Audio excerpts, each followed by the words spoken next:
आपका, आप देख रहे हैं एबीपी गंगा। आपके साथ मैं हूं प्राची पाराशर। शाम के 7 बज चुके हैं। वक्त है 7 के समीकरण का। ये शुरुआत करेंगे पूर्वांचल से आई बड़ी खबर के साथ। पूर्वांचल के जिले चंदौली में रविवार को एक अपराधी की धरपकड़ के लिए दबिश के दौरान हुई युवती की संदिग्ध मौत ने यूपी की राजनीति को गरमा दिया है। रविवार को चंदौली के मनराजपुर गांव में कन्हैया यादव नाम के गैंगस्टर आरोपी की धरपकड़ के लिए पुलिस की दबिश के दौरान आरोपी की एक बेटी की संदिग्ध हालत में मौत हो चुकी है, जबकि दूसरी बेटी गुंजा यादव की हालत बिगड़ने पर उसे जिला अस्पताल में भर्ती करवाया गया है। वहीं चंदौली की घटना के बाद एक बार फिर यूपी पुलिस के कामकाज पर, उसके तौर तरीके पर सवाल खड़े हो गए हैं, क्योंकि चंदौली पुलिस पर आरोप लग रहे हैं कि गैंगस्टर को पकड़ने गई पुलिस की पिटाई से ही एक युवती की जान चली गई, जबकि उसकी बहन की हालत बिगड़ गई। और इस मामले में कार्रवाई करते हुए सैयद राजा थाने के इंस्पेक्टर को सस्पेंड करके मामले की विभागीय जांच शुरू कर दी गई है। लेकिन अब खुद अखिलेश यादव ने चंदौली की घटना के बाद यूपी पुलिस के बहाने सरकार के खिलाफ मोर्चा खोल दिया है।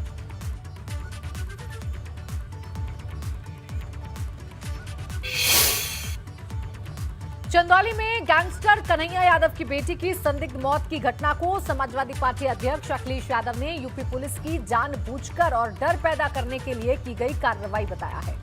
इसके अलावा अखिलेश यादव ने अब इस मामले को जाति विशेष के खिलाफ पुलिस की कार्रवाई भी बता दिया है। चंदौली की घटना पर क्या कहा है अखिलेश यादव ने, सुनिए। पुलिस ने जानबूझकर के घटना की है। पुलिस ने जात के आधार पर घटना की है। जो वहाँ के इंस्पेक्टर हैं या जो वहाँ के पुलिस के लोग हैं, उन्होंने जानबूझकर ये घटना की है केवल डराने के लिए। अगर उसकी बहन की जान गई है और बहन अस्पताल में है तो इन पुलिस वालों पर 302 का मुकदमा दर्ज होना चाहिए। इन्हीं की वजह से जान गई है।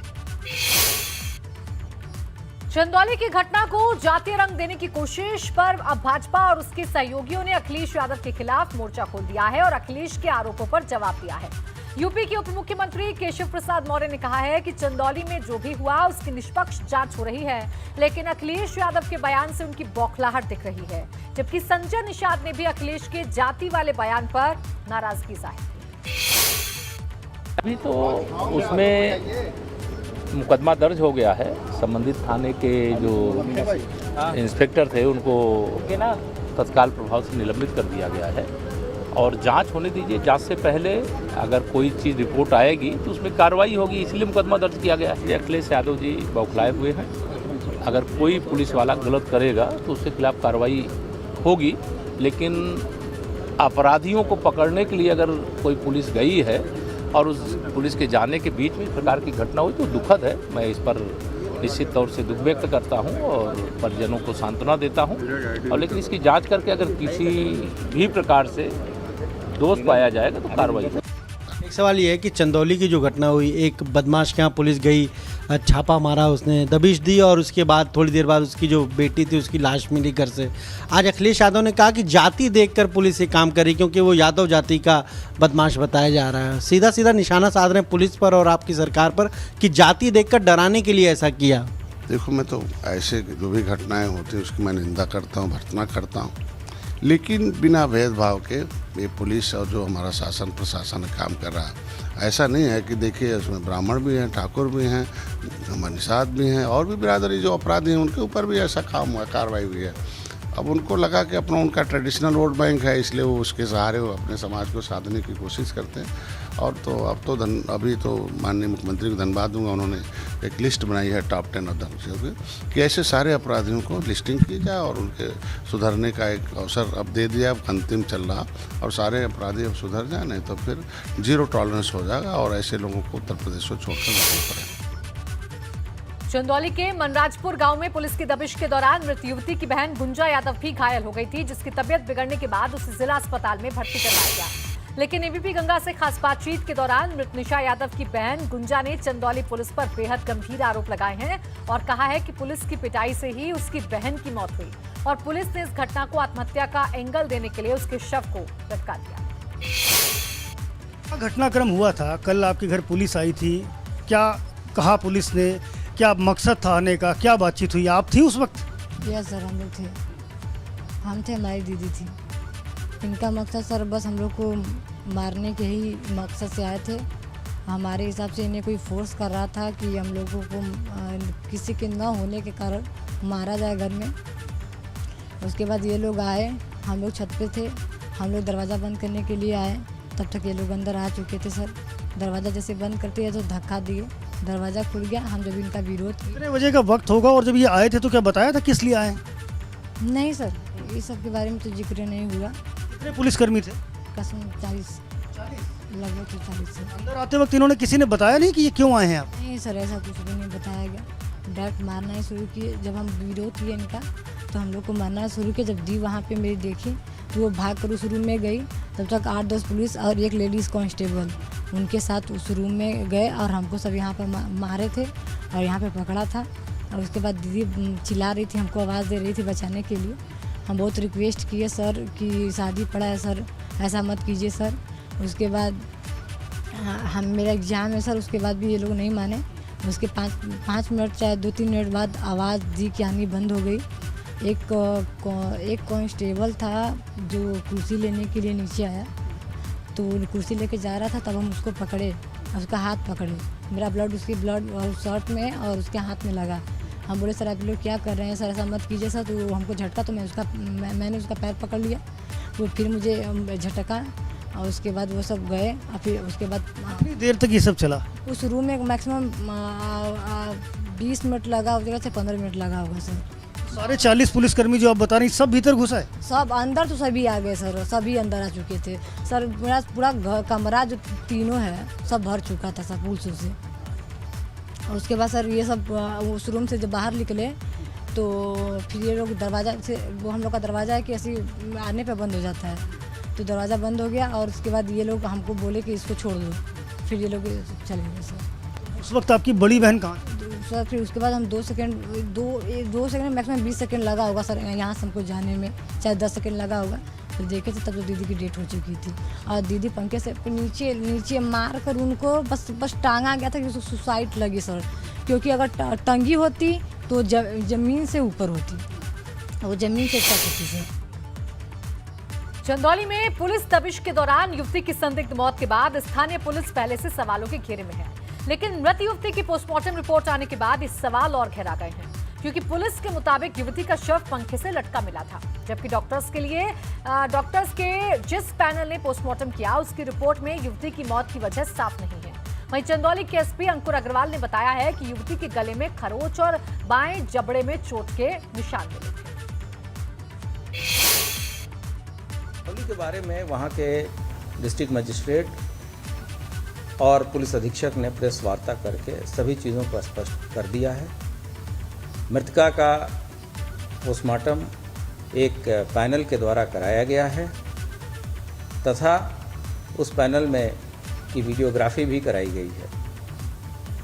इसके अतिरिक्त घर वालों के जो भी पक्ष था उसके हिसाब से अभियोग भी पंजीकृत कराया गया है और संबंधित थानाध्यक्ष के विरुद्ध भी कार्रवाई की गई है। एसपी ने स्पष्ट किया है कि विवेचना के दौरान जिस तरह के साक्ष्य आएंगे उस हिसाब से ही कार्रवाई की जाएगी।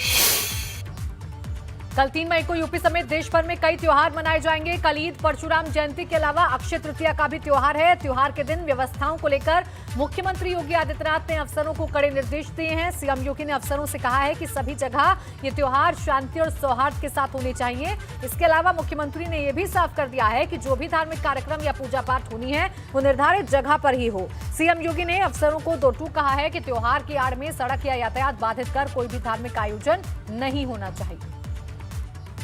तो आपको बता दें कि त्योहार हैं और ऐसे में किसी तरीके से माहौल ना बिगड़े, सौहार्द ना बिगड़े सामाजिक, इसको लेकर मुख्यमंत्री योगी आदित्यनाथ ने कड़े निर्देश दिए हैं। उनके मुताबिक कोई भी धार्मिक कार्यक्रम यातायात को बाधित ना करे, सड़क पर ना हो, ये सुनिश्चित पुलिस प्रशासन को कराना है। मुख्यमंत्री योगी आदित्यनाथ ने साफ आदेश दे दिए हैं अफसरों को। त्योहारों को लेकर एसीएस गृह अवनीश अवस्थी ने कहा है कि प्रशासन को पूरी तैयारी के निर्देश दिए गए हैं। संवेदनशील जगहों पर विशेष ध्यान रखने की जरूरत है। अयोध्या जैसी खास जगहों पर हमारी सख्त नजर है। कहीं कोई घटना होगी तो उसका तुरंत समाधान किया जाएगा। दिल्ली से सटे जिलों में अतिरिक्त बल की तैनाती की गई है। कहीं कठिनाई होने पर तुरंत सूचना देने के निर्देश दिए गए हैं। लखनऊ में डिप्टी सीएम शासन के प्रतिनिधि के तौर पर जाएंगे और उनसे खास बातचीत की हमारे संवाददाता शैलेश अरोड़ा। 3 मई को ईद, परशुराम जयंती और अक्षय तृतीया 3 पर्व एक साथ मनाए जा रहे होंगे और इसे लेकर किस तरह की तैयारी है प्रदेश में, बात करेंगे एसीएस होम अवनीश अवस्थी जी से। सर, 3 बड़े पर्व हैं, क्या तैयारी प्रदेश में? देखिए, कल 3 बड़े पर्व हैं और ये पूरे रमज़ान महीने के बाद अलविदा की नमाज के बाद सबसे पहले ईद जो है कल सुबह के समय दोपहर तक सभी जगह नमाज पढ़ी जाएगी।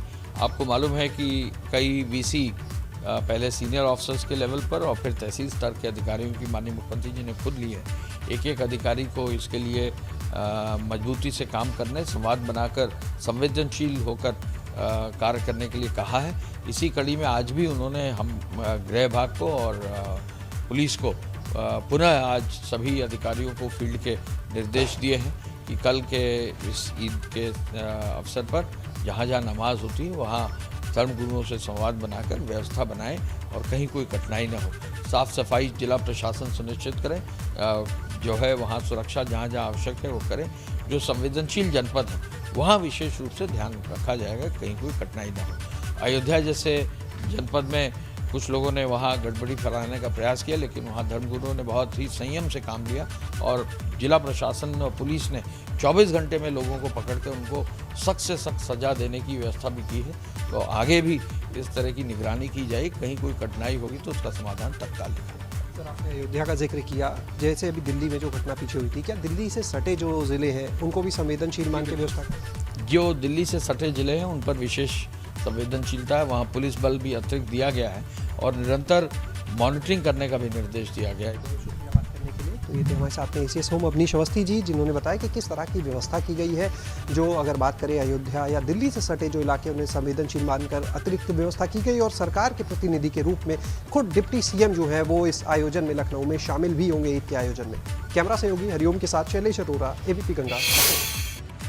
वहीं कल ईद के जश्न को लेकर इस्लामिक सेंटर ऑफ इंडिया के चेयरमैन मौलाना खालिद रशीद फिरंगी महली ने बयान दिया है। उन्होंने कहा कि कानून का पूरी तरह पालन होगा, साथ ही मस्जिद परिसर में ही नमाज को लेकर इंतजाम किए गए। देश भर में कल ईद का पर्व मनाया जाएगा, जगह जगह नमाज होंगी।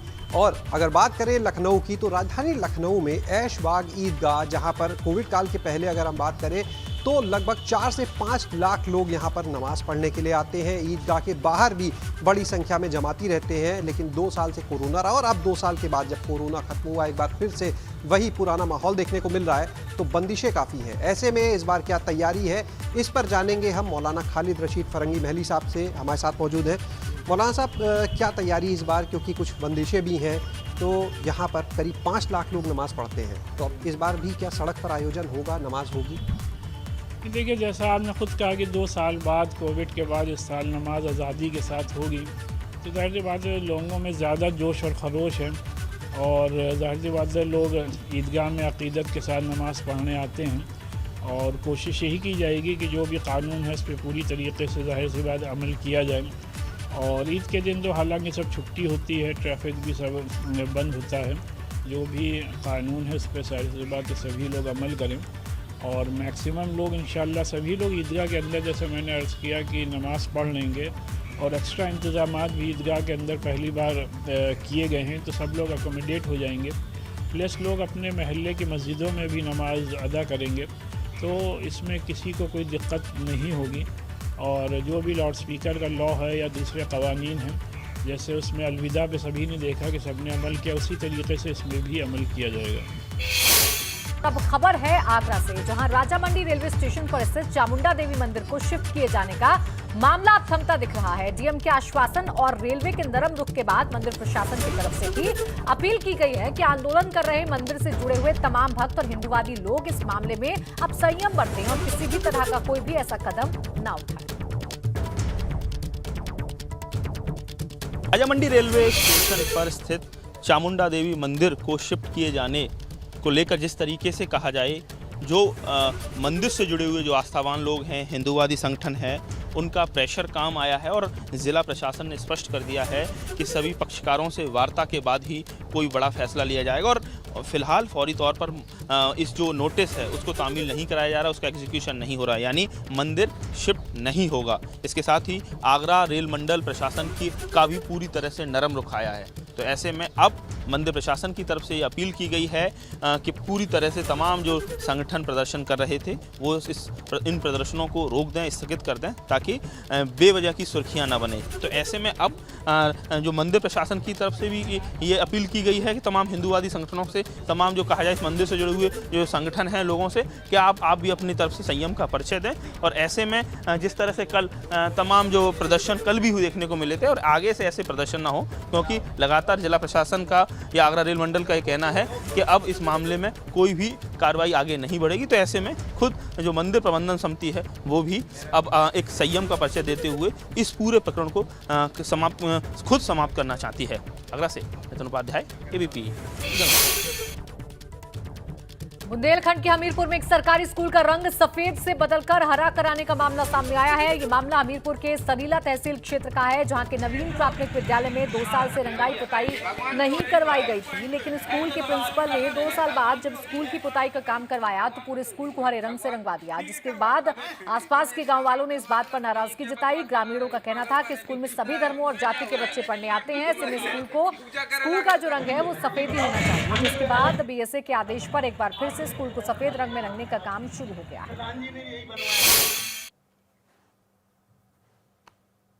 अरे मामला ये है कि भेड़ी डांडा में नवीन प्राथमिक विद्यालय में ये हरा कलर को दिया गया है, पूरा मदरसा बना दिया गया है। इसमें शांति का प्रतीक व्हाइट कलर पुता रहा, वो पुता नहीं है। और जब कहा जा रहा है तो अभी बाहर जब ग्राम प्रधान जी के आदेश अनुसार कल दोपहर में इनने व्हाइट कलर पोता, बाहरी अंदर अभी पुता नहीं है। पूरे में मदरसा बना हुआ, आप देख लीजिए, सब लोग इससे आक्रोशित हैं। कुछ बातें निकल के आ रही कि जो यहाँ के इंचार्ज हैं वो जय भीम से संपर्क रखते हैं, इस वजह से हरा रंग। नहीं, बिल्कुल रखते हैं, जय भीम से संपर्क रखते हैं, और वो पूजा पाठ में लोगों को भड़काते भी हैं कि ये कहीं कुछ नहीं होता है, जय भीम ही मेन है बस जो है।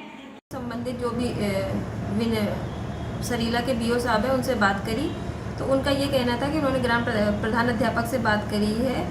उस विद्यालय में 2 वर्ष से पुताई नहीं हुई थी, तो उसने विद्यालय को आकर्षक बनाने के लिए ये लाइट ग्रीन से पुताई करा दी। चूँकि जब प्रकरण संज्ञान में आया तो प्रधान अध्यापक से बोला गया कि आप इसे सफ़ेद से पुतवा दीजिए। वो बाई मिस्टेक उससे ऐसा गलती से हो गया, अब विद्यालय में पुनः सफ़ेद रंग से पुतवाई करा दी। सीतापुर में एक युवक का हाई वोल्टेज ड्रामा देखने को मिल रहा है। पिछले 4 दिनों से युवक पेड़ पर चढ़ा हुआ है। उसकी मांग है कि बबूल पेड़ के कांटों की कटाई हो, साथ ही गौशाला की व्यवस्था भी करें। इसके अलावा ग्राम समाज की जमीन पर अवैध कब्जा हटाने की भी मांग है। युवक का नाम संतोष मिश्रा है और वो 29 अप्रैल की सुबह 5 बजे गाँव के बाहर स्थित पेड़ पर चढ़ा हुआ है। थाना हरगांव इलाके के सरावा के मजरा कोरेया गांव का मामला है। बताया जा रहा है कि पेड़ पर चढ़े युवक ने अपने पास जहर की पुड़िया और एक चाकू भी ले रखा है, जिससे प्रशासन के हाथ पांव फूले हैं। अब प्रशासन ने लखीमपुर से जाल मंगवाया है, जिसके बाद लहरपुर एसडीएम पीएल मौर्य पेड़ पर चढ़े संतोष मिश्रा को सकुशल उतारने के ऑपरेशन में लगे। तो देखिए तस्वीरें हम आपको दिखा रहे हैं कि युवक पेड़ पर चढ़ा हुआ है। पहली तस्वीर में आप देख सकते हैं 29 अप्रैल को युवक अपनी मांगों को लेकर चढ़ा था, तभी से लगातार कोशिश कर रहा है पुलिस प्रशासन कि उसे सकुशल नीचे उतार लिया जाए, लेकिन अभी तक वो नीचे नहीं उतरा है। आजादी के 75वें अमृत महोत्सव कार्यक्रम के तहत कल लखनऊ में विधानसभा के सामने खास कार्यक्रम का आयोजन होने वाला है, जिसके लिए आज बॉर्डर सिक्योरिटी फोर्स के जवानों ने लखनऊ में विधानसभा के सामने रिहर्सल किया और कल होने वाले कार्यक्रम के लिए बीएसए के जवानों ने कई अलग अलग करतबों का रिहर्सल किया। देखिए तस्वीरें हम आपको दिखा रहे हैं। आजादी के 75वें अमृत महोत्सव के उपलक्ष्य में ये जो जश्न है वो पूरे देश भर में मनाया जा रहा है और लखनऊ में भी इसकी बानगी देखने को मिल रही है। विधानसभा के बाहर कल एक खास कार्यक्रम का आयोजन होना है और उससे ठीक पहले रिहर्सल की कुछ तस्वीरें सामने आई।